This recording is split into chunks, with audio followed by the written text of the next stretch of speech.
Juicing, juicing, juicing. Yuppin', yuppin', yuppin'. Juicing, juicing, juicing is hard.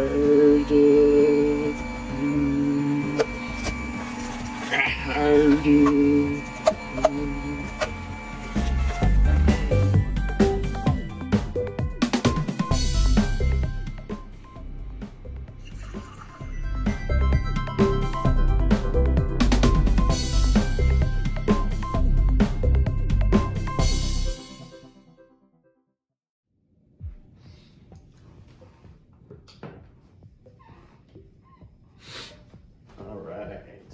Okay.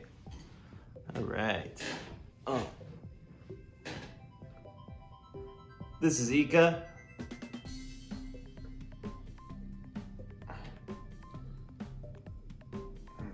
My name is Chris Bauer, and it is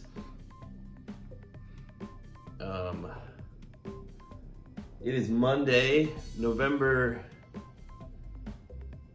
18th, and it's really sunny out today, which is nice. It's not very warm, but that's okay. So just a little bit of a weather report. And inside, it's a little bit warmer than normal because I have a couple, another set of special friends that are staying with me, which is like really kind of nice. But they're a little bit more respectful than the last special friends that I had with me, and which is nice. But they also insist that the heat is up to a legal temperature, and so it's a little bit cozier in here than it normally is. I try to keep the Celery station back here in the East Garfield Park Cafe Neckbeard America's Test Kitchen Lab Play Place Studio Play Place, and like to keep a little bit crisp back here. So I refer to this colloquially or casually or locally as the crisper. So it's only to me. I'm like, hey Ika, I'm going to the crisper. And she goes, meow. And I tell Uni, I'm going to the crisper. And then she goes,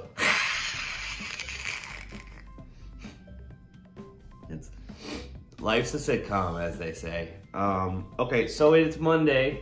I want to talk a little bit about my juicing. I'm feeling pretty good. I'm feeling a little bit bloated, but I feel a little bit kind of like, I don't know. I've described myself in the past as being like a plastic bag that's just like filled with sludge, and then throughout the day I poke holes in my bag and then get a little bit less full, and then I spend the day, the end of the night kind of filling back up, and kind of a horrifying image, I think. And lately, maybe it's because of the weather, is that I'm just like kind of like I'm not losing as much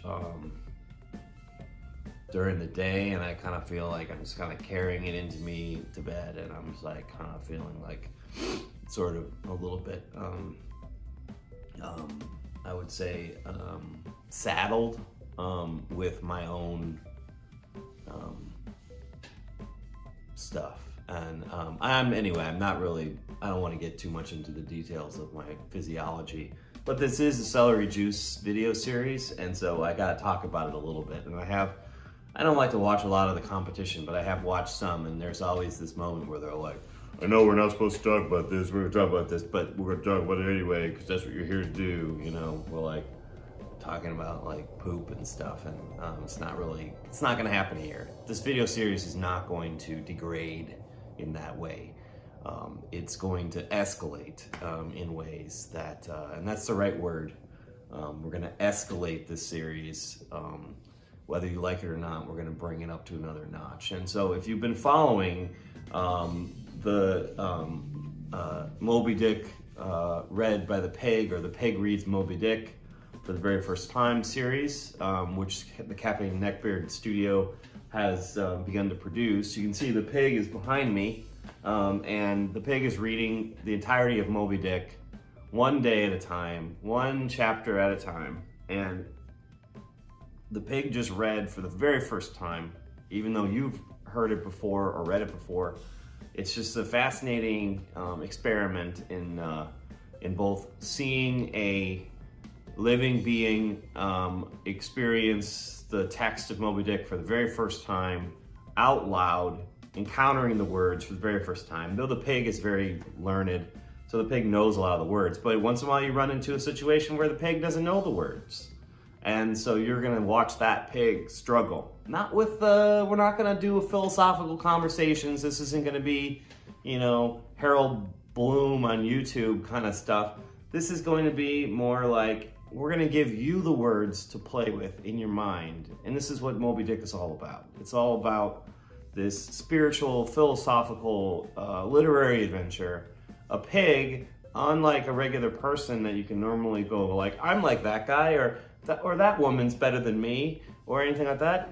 We're hearing the words from something that's a little bit different than a human being. So it's the same reason why we take Disney characters more seriously than we do our parents. We like hearing life advice and important stuff from people that don't look like us. And that's the only time that human beings are not, you know, terribly guilty of rabid, insane discrimination, is when animals are giving us advice. And so it's something that I think is really important to sort of ingest. The pig has encountered a couple issues. One, chapter 3, The Spouter Inn, took about 42 minutes to perform. The pig was exhausted, aggravated, felt that I didn't properly tell him how long this book was going to be, or how difficult it was going to be to perform. And so we've had a little bit of strife, but everybody's on the same page and we are going to continue on schedule. And I just want to keep aware that the movies are sectioned into, the way I'm releasing them is that they're sectioned into parts. So The Spouter Inn has 4 parts. They're maybe about 9 minutes, 10 minutes a piece. Just keep in mind, we're not doing it in parts. We're recording this live, one take, entire thing. The only reason why I'm not releasing the entire video is that the file is way too big to upload, and it's lots of technical mumbo jumbo. I feel like I'm like Stanley Kubrick, Tarantino here, talking about like, I got this box and this lens and stuff, and I don't want to be all technical or anything like that, so we're not going to get into that. But I just want to let you know that the pig does it in one take, and if you ever see like little micro edits, that's me and Uni, who's my other cat, she helps me with the video editing. That's us making some sort of administrative decision. It is not me actually editing anything out. It's usually because there's some sort of you know, glitch or with the sound or something like that. So there's nothing to worry about. So anyway, the counterpane, one of the best chapters in all of Moby Dick, is the next chapter. So I'm really excited about being able to hear that today. It might take a couple days for it to come out, but I just want to do a reminder. It is November 18th, 2019. My name is Chris Bauer. I am the PR representative of Chef Anton Star Annis' Cafe Neckbeard. And today is about day 39 or day 40, it might be day 39, I'm not sure, of the Celery Menu 2020 Anticipation Juice Cleanse. And I also want to remind everybody that Cafe Neckbeard will be returning to the Rhino Fest to theatrically advertise Cafe Neckbeard again. For the 3rd year in a row, we're super excited. Take care out there and stay tuned for Herman Melville's Moby Dick, or The Whale, read for the very first time by the pig to you for probably the 2nd or 3rd time, because of course you've read it. Take care.